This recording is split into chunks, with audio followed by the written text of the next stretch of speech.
Assalamualaikum dulur SG Movie dimanapun kalian semua berada, bertemu lagi bersama kita Yolur, yang kali ini akan membahas alur cerita tentang film Us and Them.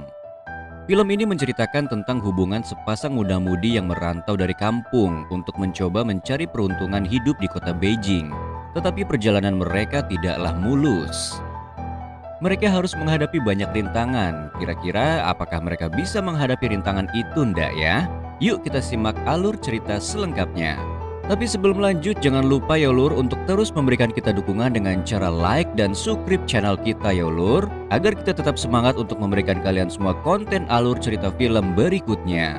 Matur nuwun. Cerita berawal pada tahun 2007 di kota Beijing, Cina. Siang itu di dalam kereta terlihat seorang cewek yang bingung karena kehilangan tiketnya. Cewek itu bernama Xiao Xiao. Karena tidak memiliki tiket, Xiao Xiao pun diusir oleh petugas kereta api. Namun untungnya di sana ada pria tampan yang baik hati. Dia rela memberikan tiketnya untuk menolong Xiao Xiao. Cowok itu bernama Jian Qing. Dia adalah seorang mahasiswa yang kuliah di salah satu universitas di kota Beijing. Secara kebetulan ternyata Jian Qing mempunyai dua tiket yang tak sengaja dibelinya. Kemudian Xiao Xiao duduk di sebelah Jian Qing. Di sana rupanya Jian Qing sedang bersama teman-temannya. Mereka berencana akan pulang ke kampung halamannya yaitu kota Yaojiang. Saat itu pula Xiao Xiao berkenalan dengan mereka. Mereka terlihat akrab dan menikmati perjalanan dengan ngobrol dan bercanda. Namun saat dalam perjalanan tiba-tiba cuaca menjadi buruk. Kereta pun berhenti sejenak karena tidak memungkinkan untuk langsung melanjutkan perjalanan. Karena bosan menunggu di dalam kereta, Xiao Xiao mengajak Jian Qing turun dari kereta dan melanjutkan perjalanan dengan jalan kaki, karena kota tujuan sudah tidak jauh lagi. Sambil menikmati perjalanan, mereka bertukar cerita pengalaman saat di kota Beijing. Mulai dari Jian Qing yang ingin membuat aplikasi game sendiri, dan Xiao Xiao menceritakan pengalaman kerjanya saat di kota Beijing. Sesampainya di rumah untuk menghindari omongan tetangga, Xiao Xiao langsung masuk ke dalam rumahnya. Sementara itu, Jian Qing pulang ke rumah ayahnya. Ayahnya berusaha menyarankan Jian Qing untuk mendekati perempuan di kota Beijing. Jian Qing berkata ayahnya tidak perlu untuk mengkhawatirkannya lagi. Malam harinya, Xiao Xiao ikut merayakan tahun baru dengan makan bersama keluarga Jian Qing. Keluarganya menanyakan sudah berapa lama hubungan mereka. Jian Qing mengelak bahwa Xiao Xiao bukanlah pacarnya. Xiao Xiao merespon dengan berkata bahwa setiap tahun dia akan merayakan tahun baru bersama di rumah itu. Mendengarkan hal itu, seluruh keluarga tampak menyukainya. Seusai makan malam bersama, Jian Qing dan Xiao Xiao berjalan bersama. Jian Qing mengungkapkan bahwa Xiao Xiao tidak seperti kebanyakan wanita yang pernah ia temui sebelumnya. Xiao Xiao suka mengumpat, dia juga jago main kartu dan minum-minum. Xiao Xiao berkata bahwa masih banyak hal yang belum diketahui oleh Jian Qing. Xiao Xiao bercerita bahwa hidupnya masih sama saja meskipun sudah 4 tahun merantau di Beijing. Jian Qing pun juga berusaha menyemangati Xiao Xiao untuk mengejar mimpinya. Malam itu juga mereka memanjatkan harapan mereka di tahun yang baru.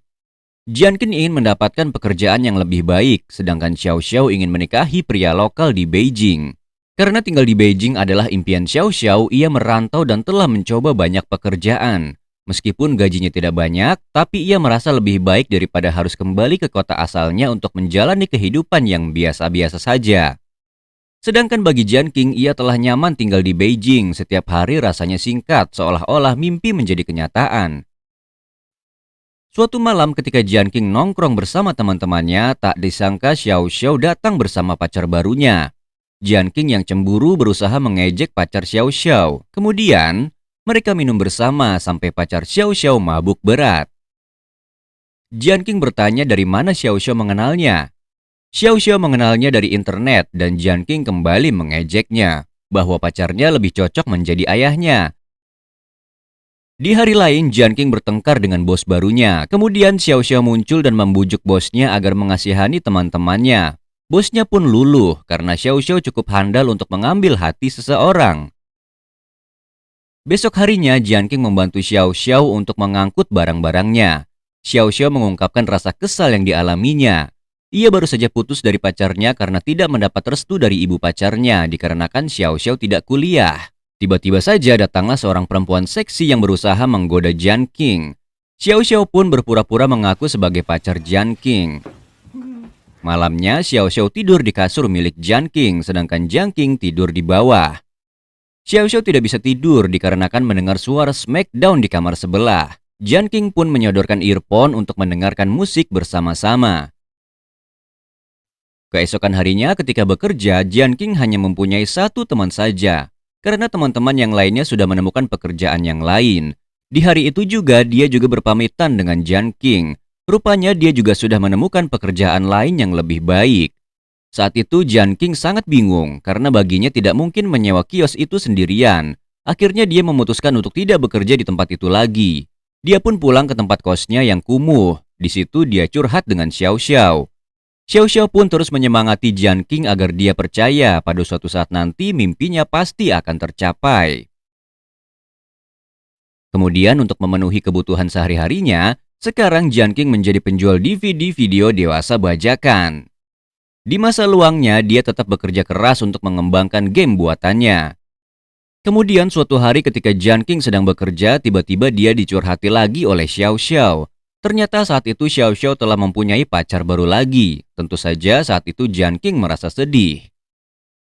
Tetapi dia tidak menunjukkan perasaan yang sebenarnya dan lagi-lagi Jian Qing terpaksa harus menunjukkan senyum palsunya.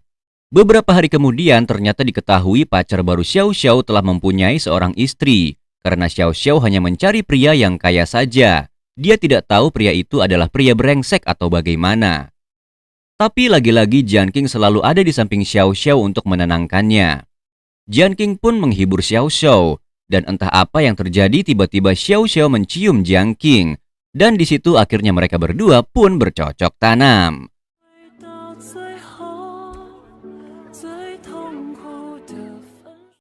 Keesokan harinya, tanpa alasan yang jelas, tiba-tiba Xiao Xiao meninggalkan Jian Qing. Tentu Jian Qing bingung. Jian Qing pun menelpon Xiao Xiao, tapi Xiao Xiao tidak mau mengangkat teleponnya. Sampai pada suatu hari, Xiao Xiao mau mengangkat telepon dari Jian Qing. Dia pun langsung meluapkan kekesalannya. Kenapa kau pergi begitu saja? Ini hati, bukan sampah yang bisa kau buang seenak jidatmu, kata Jian Qing. Tetapi Xiao Xiao tidak pernah mengatakan apapun. Nyatanya memang Xiao Xiao tidak ingin merusak pertemanan mereka hanya karena hal yang dinamakan cinta. Di situ pun Jian Qing tersadar kesalahan dia adalah berharap terlalu dalam. Hingga ia tak sadar bahwa hubungan mereka hanya sebatas teman saja. Beberapa bulan kemudian Xiao Xiao mencoba untuk menemui Jian Qing lagi. Tetapi dia terkaget setelah mengetahui bahwa Jian Qing sekarang telah dipenjara. Jian Qing dipenjara karena telah menjual DVD film dewasa bajakan secara ilegal. Dan sialnya itu tepat dengan tahun baru. Jian Qing dan Xiao Xiao biasanya selalu menyempatkan pulang ke kampung halamannya untuk bertemu dengan keluarganya. Dan untuk saat ini tentu saja Jian Qing tidak bisa pulang karena dia masih dipenjara. Akhirnya Xiao Xiao pun memutuskan untuk pulang kampung sendirian dan menemui keluarga Jian Qing. Ketika menemui keluarga Jian Qing, Xiao Xiao berpura-pura menjadi pacar Jian Qing. Xiao Xiao pun berbohong kepada keluarga Jian Qing dengan bercerita bahwa Jian Qing tidak bisa pulang kampung karena ia sedang sibuk dengan pekerjaannya. Ayah Jian Qing pun bertanya bagaimana dengan keadaan Jian Qing, apakah Jian Qing di sana sudah sukses. Xiao Xiao yang mengetahui bahwa hidup Jian Qing di sana masih miskin dan terpuruk, dia pun terpaksa untuk berbohong lagi. Xiao Xiao mengatakan bahwa Jian Qing di sana sudah sukses menjadi pembuat game. Sepulangnya dari rumah Jian Qing, Xiao Xiao pun menangis. Dia merasa bersalah karena di setiap Xiao Xiao mempunyai masalah, Jian Qing selalu ada di sampingnya. Tetapi sekarang ketika Jian Qing terpuruk dan ada di dalam penjara, Xiao Xiao malah meninggalkannya. Dan tiba suatu hari Jian Qing bebas dari masa tahanannya. Awalnya Jian Qing tampak acuh kepada Xiao Xiao. Xiao Xiao menceritakan bahwa ia pergi ke rumah ayah Jian Qing dan mengaku berpacaran dengannya. Saat sedang berjalan, Xiao Xiao tiba-tiba mencium Jian Qing dan mengungkapkan perasaannya. Sejak saat itu keduanya menghabiskan waktu bersama sebagai seorang kekasih. Suatu malam Jian Qing menjelaskan tentang rancangan gamenya kepada Xiao Xiao. Dalam gamenya tokoh utamanya bernama Ian dan tokoh perempuan bernama Kelly. Kemudian Xiao Xiao menanyakan bagaimana jika tokoh utama game tersebut tidak berhasil menemukan Kelly. Jian Qing menjawab jika Ian tidak menemukan Kelly, maka dunia tidak akan berwarna. Kemudian adegan beralih ke masa depan. Saat mereka berdua sedang mengobrol, tiba-tiba Jian Qing mendapat telepon. Ternyata yang menelpon adalah anaknya. Dia menanyakan ayahnya sedang di mana dan ingin melihat keadaan sebelah kiri ayahnya. Xiao Xiao malah bersembunyi agar tidak terlihat oleh anaknya. Scene kembali di masa lalu. Di pinggir jalan, Xiao Xiao mengungkapkan bahwa ia ingin mencari pekerjaan yang baru. Sesuai yang pernah dikatakan Jian Qing kepadanya, Xiao Xiao pandai dalam bidang penjualan. Keduanya pun memperoleh pekerjaan baru di Beijing. Suatu malam, Xiao Xiao dan Jian Qing menikmati waktu bersama di sofa barunya. Jian Qing berkata bahwa ia ingin memiliki bayi. Namun Xiao Xiao menjawab kalau dirinya masih muda dan masih ingin menikmati hidup. Kemudian Xiao Xiao berkata jika nantinya mereka berdua putus, maka keduanya tidak boleh bertemu lagi. Kembali percakapan di masa depan, Xiao Xiao menanyakan mengapa dulu mereka putus. Jian Qing menjawab, tidak masalah, yang penting sekarang masih bisa bertemu.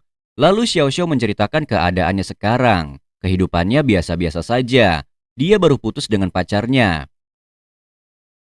Kemudian adegan kembali di tahun 2009 sebelum tahun baru Cina. Jian Qing menyewa sebuah mobil untuk pamer kepada teman-temannya semasa kuliah. Jian Qing dan Xiao Xiao bekerja sama untuk berbohong kalau Jian Qing bekerja di perusahaan dengan gaji yang besar. Namun teman-temannya mengetahui kalau Jian Qing hanyalah berpura-pura saja demi harga diri. Keesokan harinya, ayah Jian Qing menghampirinya lalu menasihati untuk tidak perlu berpura-pura karena itu melelahkan. Jian Qing yang masih mabuk merasa dirinya salah karena telah kembali ke kampung halamannya. Dalam perjalanannya ke Beijing, Xiao Xiao berkata bahwa menjadi kaya, menikah, dan punya rumah bukanlah hal yang diinginkan Jian Qing. Jian Qing bertanya apakah hal itu bukan keinginan Xiao Xiao. Xiao Xiao menjawab hal itu bukanlah sesuatu yang penting baginya. Mendengar jawaban Xiao Xiao membuat Jian Qing marah. Dia menganggap Xiao Xiao berpikir bahwa dirinya tidak akan berhasil. Keduanya pun bertengkar. Jian Qing tampak sedih karena telah membuat Xiao Xiao menangis. Pertengkaran di tahun baru membuat tahun itu menjadi tahun yang berat. Jian Qing bermasalah dengan pelanggan di perusahaannya. Hal itu membuat Jian Qing dikeluarkan dari pekerjaannya. Jian Qing tampak frustrasi dengan keadaan hingga membuatnya mudah marah. Lalu Jian Qing berkelahi dengan orang di tempat makan. Melihat hal itu, Xiao Xiao menampar Jian Qing dan menyuruhnya sadar dengan apa yang telah dilakukannya. Suatu malam, Jian Qing menerima telepon dari pemilik kos. Jian Qing diminta untuk mengemasi barang-barangnya dan menyuruhnya untuk mencari tempat tinggal yang lain. Keesokan harinya, Jian Qing dan Xiao Xiao mengemasi barang-barangnya untuk pindah, kecuali sofa favorit Xiao Xiao. Menjelang tahun baru Cina 2010, Jian Qing ditelepon oleh ayahnya. Jian Qing mengatakan kepada ayahnya kalau tahun ini ia tidak pulang kampung dan meminta ayahnya agar tidak mengkhawatirkannya.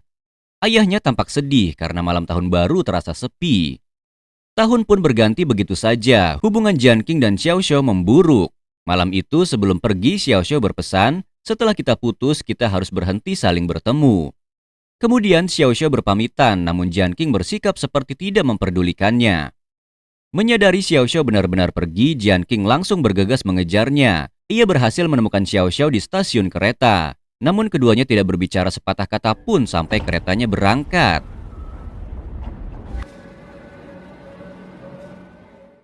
Setelah pulang dari stasiun, Jian Qing mengurung diri di dalam kos selama berhari-hari. Tapi entah mengapa rasa sakit hatinya tiba-tiba menjadi semangat. Jian Qing pun langsung serius membuka bukunya dan mengembangkan gamenya yang belum sempat selesai. Dari hari ke hari dia mengerjakan gamenya sampai gamenya pun selesai dan mengupload gamenya ke internet. Setelah itu, Jian Qing menjalani hidup seperti biasa. Dia menikmati kesendiriannya dengan melihat pemandangan dan berjalan-jalan keliling kota. Dan selama itu juga dia masih memikirkan Xiao Xiao. Tiba-tiba di suatu hari, Jian Qing terkaget karena ketika dia sedang berjalan-jalan di kota, dia melihat semua orang sedang memainkan game yang telah ia buat. Dia pun langsung mengecek rekening banknya. Dan dia pun semakin terkaget ketika melihat di dalam rekening banknya sudah ada uang bermiliar-miliar. Hasil dari penjualan game tersebut. Kemudian Jian Qing pun menangis, seakan tidak percaya dengan apa yang telah terjadi. Keesokan harinya, Jian Qing pun ditemui oleh banyak investor karena banyak yang ingin menginvestasikan uangnya di game Jian Qing. Beberapa bulan kemudian, Jian Qing menjadi salah satu orang terkaya di Cina. Dia juga seringkali muncul di TV dan diwawancarai tentang perjalanan hidupnya. Setelah hasil yang ia capai, Jian Qing mengajak ayahnya untuk tinggal di Beijing. Tetapi tidak lama sejak saat itu, ayah Jian Qing meninggal dunia. Hal itu membuat Jian Qing sangat sedih. Adegan kembali di masa depan. Xiao Xiao berkata bila saja waktu itu Jian Qing masuk ke kereta, maka Xiao Xiao pasti akan tetap bersama Jian Qing selamanya. Keduanya terus berandai-andai tentang masa lalu.